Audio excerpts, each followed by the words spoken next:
मुल्तान के boson road पर जेर तामीर प्लाजा में नई दुकान बनाने के लिए तोड़ फोड़ के दौरान इमारत गिर गई। 2 अफराद जाँ बहक, 6 जख्मी। 20 से 25 जानें बचाने के लिए 4 घंटे से मलबा उठाने का काम जारी। हैवी मशीनरी ताखीर से पहुंची।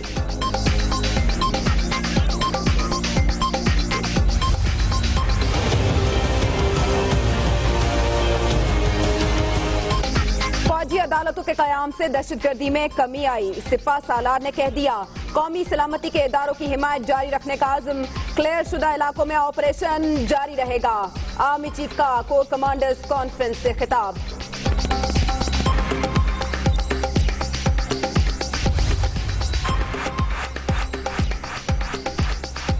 पहली नशिस्त बेनतीजा। पार्लिमानी रहनुमा फौजी अदालतों की तौसी पर मुत्तफिक न हुए। People's party, Jamaat Islami, JUI की मुखालफत।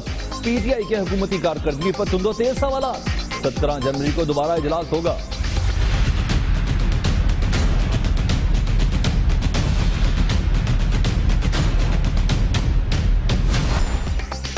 तकरीर की बुनियाद पर वजीर आजम को नाअहल करार देने की नजीर कायम नहीं कर सकते।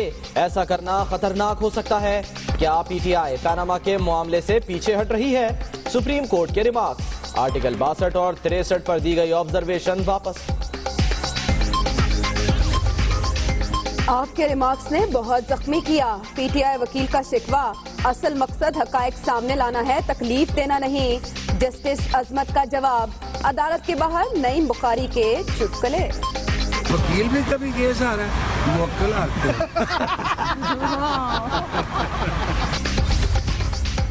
62-63 पर पूरी पार्लियामेंट भी नाअहल हो जाए तो परवाह नहीं, लेकिन पाकिस्तान तो बच जाएगा। काफी शवाहिद दे दिए, अब सबूत देना दूसरे फरीक की जिम्मेदारी है। इमरान खान की मीडिया से गुफ्तगू।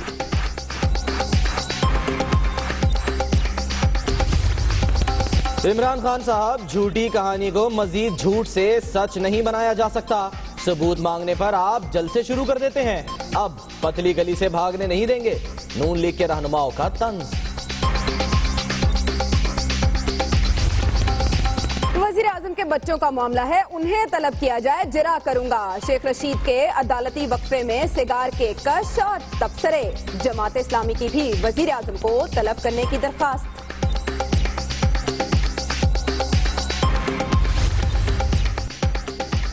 इलेक्शन कमीशन में इमरान खान और जहांगीर तरीन के खिलाफ रेफरेंसेस की समाअत। रेफरेंसेस आगे चलाने की बजाय सियासत चमकानी है तो वापस ले लें। चीफ इलेक्शन कमिश्नर के रिमार्क्स। पनामा केस में इंसाफ मिलने की उम्मीद नहीं। रास्ता वहीं से निकलेगा जो पीपल्स पार्टी ने तय किया है। कमर जमान कायरा कहते हैं, बिलावल के 4 मुतालबात मनवाने के लिए हुकूमत पर दबाव डालेंगे।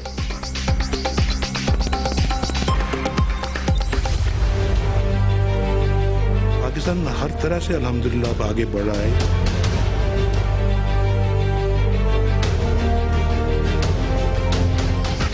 नया पाकिस्तान बन रहा है, तब्दीली आना शुरू हो गई है। वजीर आजम कहते हैं, माजी की हुकूमतों ने सिर्फ मसाइल के अंबार छोड़े।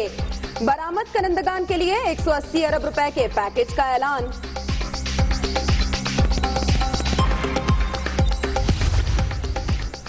तैयबा की दाई आंख पर जख्म, जिस्म पर झुलसने समेत 11 बड़े निशानात। मेडिकल रिपोर्ट दुनिया न्यूज पर।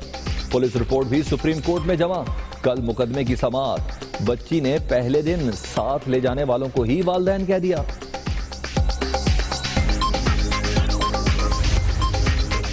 लाहौर के जिना अस्पताल में 1500 बेड्स हैं, लेकिन एक मां ने फर्श पर जान दे दी।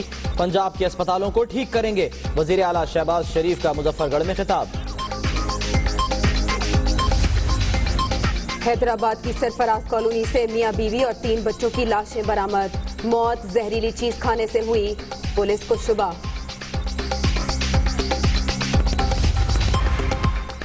कराची में कचरा जलाना मामूल। लियारी में कचरे के ढेर में लगाई गई आग 3 बच्चों की जान ले गई।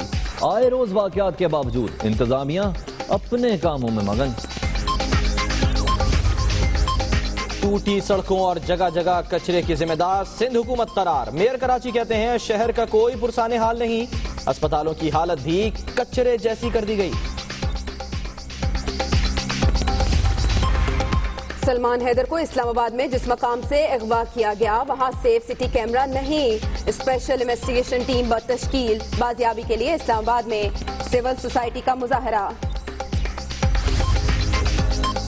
लाहौर हाई कोर्ट ने चौधरी निसार को नादरा बोर्ड के इजलास की सदारत से रोक दिया। 8 मेंबर्स की तैनाती के खिलाफ हुक्म इम्तनाई जारी। डिप्टी चेयरमैन नादरा को भी काम ना करने का हुक्म।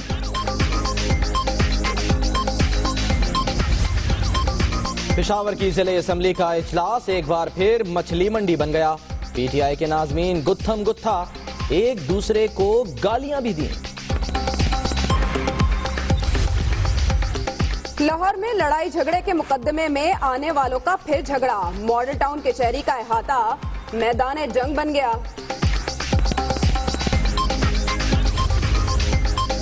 जुबैर चरिया ने हिदायत दी, बल्दिया टाउन की फैक्ट्री को आग लगा दो। एमक्यूएम की क़यादत के हुक्म पर इमदादी कामों में हिस्सा लिया। मुल्जिम गुलाम अली उर्फ गोली का एतराफी बयान। रहीम यार खान में सिराय की गुलकारा आलिया पर शौहर का मुबैना तशद्दुद। मेडिकल रिपोर्ट के बाद कार्रवाई करेंगे, पुलिस का मौक़िफ़। भारतीय फौज की करप्शन बेनकाब करने की सजा। बीएसएफ एहलकार को कैंप से हटाकर हेडक्वार्टर्स में प्लम्बर लगा दिया गया। वीडियो हटाने के लिए भी दबाव। तहकीकात का आगाज। ईरान के साबिक सदर अकबर हाशमी रफसंजानी की तदफीन। तेहरान में नमाज जनाजा, हजारों अफराद की शिरकत।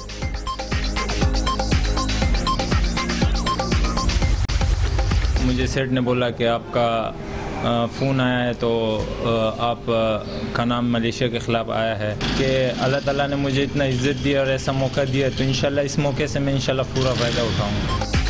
कराची में पराठे बनाने वाले बासलाहियत नौजवान क्रिकेटर पर किस्मत की देवी मेहरबान। हन्नान को सेठ के मोबाइल पर खुशखबरी मिली। मलेशिया के खिलाफ कौमी T20 स्क्वाड के लिए लाहौर तलब।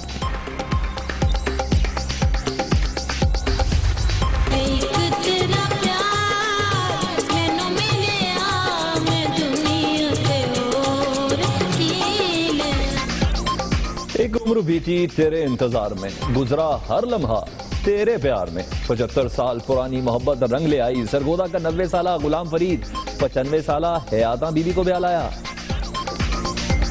फवाद खान मौला जट बनने को तैयार। हमजा अली अब्बासी को नूरी नत बनने का इंतजार। सदाबहार पंजाबी फिल्म मौला जट का रीमेक बन रहा है, शायकीन बेकरार।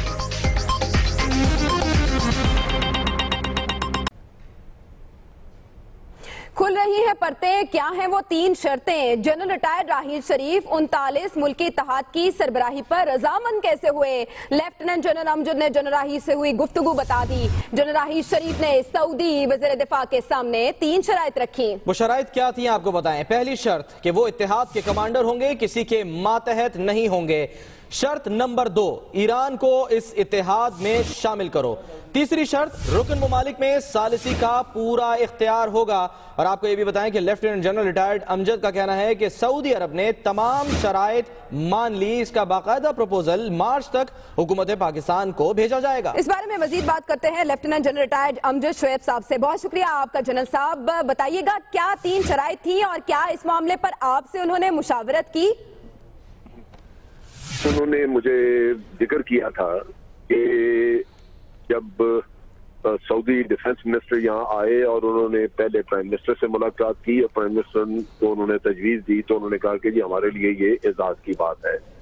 ये चीज़ प्राइम मिनिस्टर ने जनरल राहील को भी बताई और फिर वो जो डिफेंस मिनिस्टर थे, सऊदी डिफेंस मिनिस्टर, वो जनरल राहील को मिलने के लिए उनके ऑफिस CHQ में गए। तो उस वक्त उन्होंने उनसे कहा कि जी ये बड़ा अच्छा आइडिया है, मैं इसके लिए उसी सूरत में तैयार हूँगा अगर ये 2-3 ऐसी मेरी रिजर्वेशंस हैं वो पूरी की जाएं। तो उसमें उन्होंने जिक्र किया कि तो ये कि वो कमांड अगर फोर्स बनती है या कोई भी अदारा बनता है तो उसके वो कमांडर या उसके इंचार्ज वो खुद होंगे, उनके ऊपर फिर और कोई कमांड नहीं होगी। दूसरा उन्होंने कहा कि जी ईरान जो है वो हर हालत में इसमें शामिल होना चाहिए। Right from the first day Iran को हमें मदऊ करना चाहिए और उनको इसका हिस्सा बनाना चाहिए। और तीसरा उन्होंने कहा कि अगर कोई गलतफहमियां मेंबर ममालिक में होती हैं, खसूसन जैसे ईरान और सऊदी अरेबिया के दरमियान में है, तो रहील शरीफ साहब को पूरा इख्तियार होगा कि वो दोनों ममालिक में वो गलतफहमियां दूर करने की सालिसी कर सकें या कोशिश कर सकें। तो ये चीजें थी जिनकी बुनियाद पे उन्होंने कहा कि और सऊदी ने कहा। ठीक है, बहुत शुक्रिया आपका अमजद शुएब साहब। माजी के चीफ की बात, हॉल की चीफ की बात करते तो सिपहसालार की ज़ेर सदारत कोर कमांडर कॉन्फ्रेंस हुई। फौजी अदालतों के क़याम से दहशतगर्दी में कमी आई।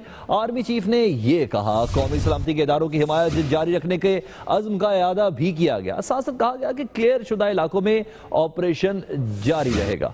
आर्मी चीफ से मुतालिक आपको अपडेट कर रहे हैं। सिपहसालार की ज़ेर सदारत कोर कमांडर कॉन्फ्रेंस हुई, अहम कॉन्फ्रेंस थी। फौजी अदालतों से मुतालिक एक अहम तरीन स्टेटमेंट आर्मी चीफ ने पास की। उनका यह कहना कि क़याम से फौजी अदालतों के क़याम से दहशतगर्दी में कमी आई है और कौमी सलामती के इदारों की हिमायत जारी रखने का अज़्म भी किया है। क्लियर शुदा इलाकों में ऑपरेशन भी जारी रहेगा, आर्मी चीफ का यह भी कहना था। आज पहली नशिस्त बेनतीजा रही। पार्लिमानी रहनुमा फौजी अदालतों की तोसी पर मुत्तफिक न हो सके। पीपल्स पार्टी, जमात इस्लामी और JUI महमूद अचकजई की मुखालफत सामने आई। पीपल्स पार्टी की जानिब से फौजी अदालतों की मुद्दत बढ़ाने की मुखालिफत, जबकि 17 जनवरी को दोबारा इजलास पर इत्तफाक किया गया। इस हवाले से आबिद मलिक की रिपोर्ट।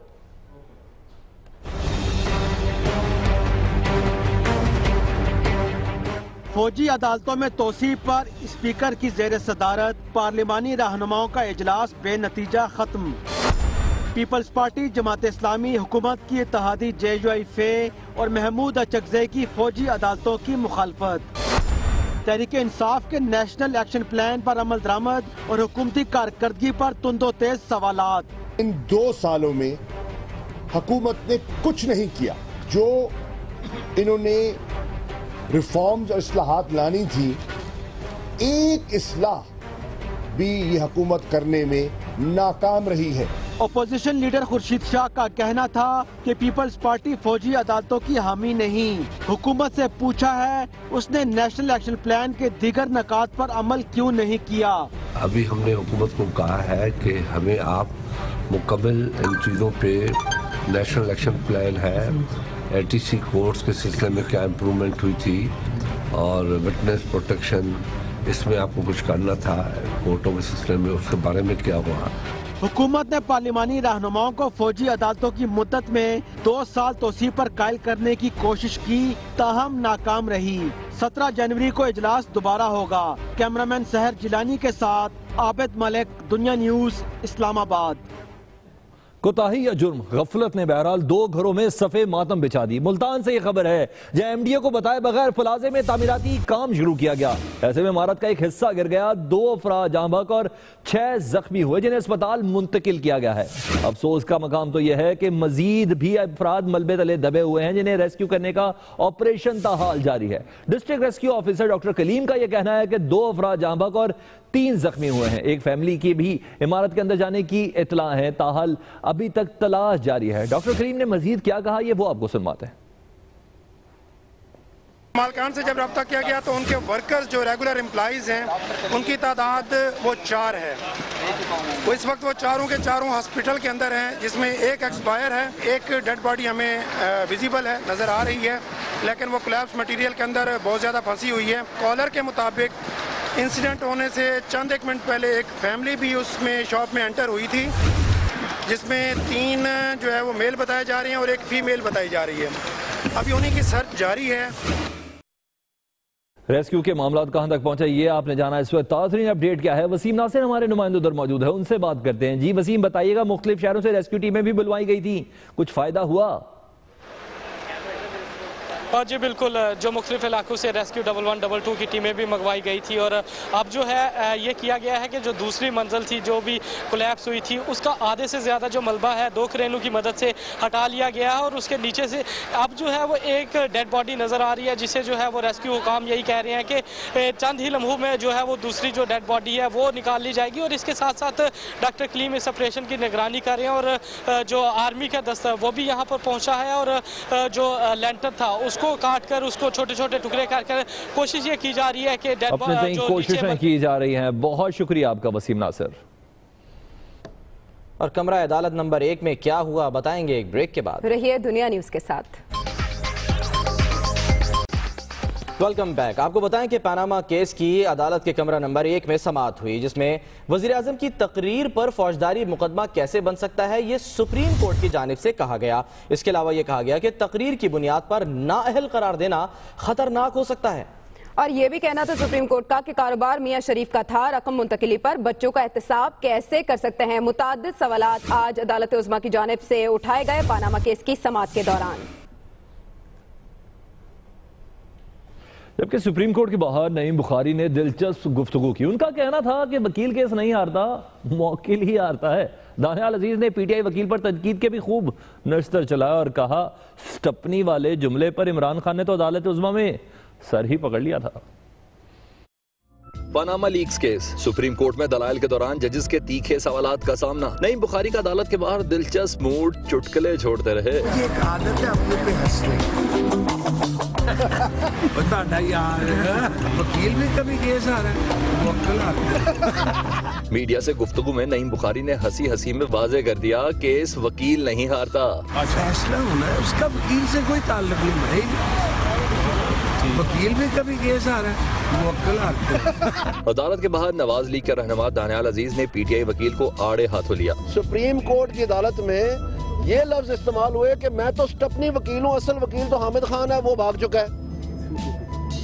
और इस बात पे मैं करीबी पीछे बैठा हुआ था, मैंने देखा कि इमरान खान ने अपना सर पकड़ लिया। उनका कहना था, नईम बुखारी के दलाइल पर इमरान खान भी कमरा अदालत में सर पकड़ कर रह गए। नईम बुखारी की परफॉर्मेंस से शेख रशीद भी खुश नहीं, कहने लगे नईम बुखारी ने सारा केस खराब कर दिया है। और वज़ीर आज़म नवाज शरीफ कहते हैं, मुल्क तरक्की कर रहा है, हर जगह अच्छे अच्छे काम हो रहे हैं। उन्होंने दुआ की कि अल्लाह ताला नजरे बद से बचाए। पाकिस्तान हर तरह से अल्हम्दुलिल्लाह आगे बढ़ रहा है और पाकिस्तान जो इंटरनेशनल जो रेटिंग एजेंसीज हैं वो पाकिस्तान की रेटिंग के बारे में बात कर रहे हैं। मैं तो शायद इतनी बात नहीं करता, या इसहाक डार साहब इतनी बात नहीं करते, वो कर रहे हैं और पाकिस्तान की माशाल्लाह तारीफ़ कर रहे हैं। इकनॉमिक का जो हम डेवलपमेंट यहाँ पे हो रही है, इकनॉमिक रिवाइवल हो रही है, उसकी वो बात करते हैं। माशाल्लाह जो आपकी स्टॉक एक्सचेंज है, तो अल्लाह ताला इन सब चीज़ों को नजर बद से बचाए। खबर की दुनिया में एक छोटी सी ब्रेक के बाद दोबारा हाजिर होता है।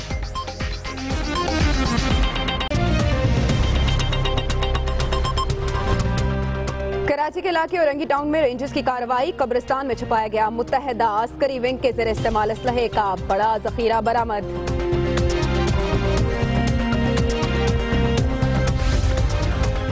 Chairman joint chiefs of staff committee general Zubair Hayat का पीएसी कामरा का दौरा, जारी मंसूबों पर ब्रीफिंग। और काबुल में अफगान पार्लियामेंट के करीब 2 धमाके, 30 अफराद जाम बहक, 40 से ज्यादा जख्मी।